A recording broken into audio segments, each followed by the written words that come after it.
Just putting a little white corn into the hopper here at the gristmill, and we're going to make white corn grits today, which are used at the Mount Vernon Inn and also sold at our gift shops here at Mount Vernon. And grits is a traditional southern breakfast dish.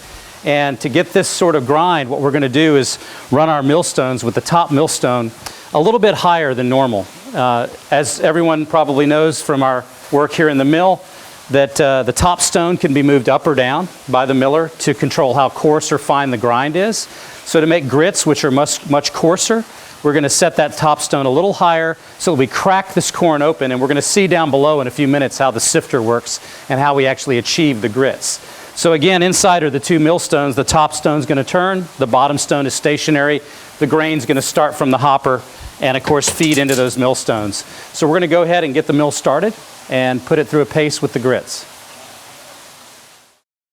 So we're down in the lower level of the mill, which we call the gear floor, and this is where the sifter is located. So all that white corn that we're grinding to make grits comes down the meal spout here and into this shaker sifter, which is powered by water. It kicks back and forth. You have a fine mesh screen on this side, which is where the white cornmeal will come through, but the last 10 inches of this screen are a wider mesh, which allows those particles of grits, which are coarse corn, to drop through into the other side of this bin. So I have a divider here to keep the meal separate from the grits. So as this kicks back and forth, and with the stone set at the proper gap, we can make our white corn grits.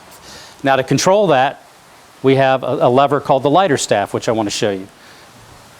So this is the key control for the mill. This is the lighter staff, and this allows me to raise or lower the top stone while the mill is running.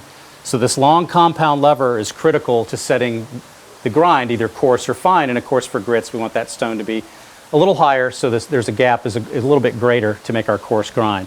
So by pulling this lever down, it'll raise that stone and get the mill started. So I hope you do come to Mount Vernon to enjoy the tours, the mansion. Come down and see the gristmill and distillery, and if you have time to eat at the Mount Vernon Inn, do try the shrimp and grits. Also, again, available at the Mount Vernon gift shop.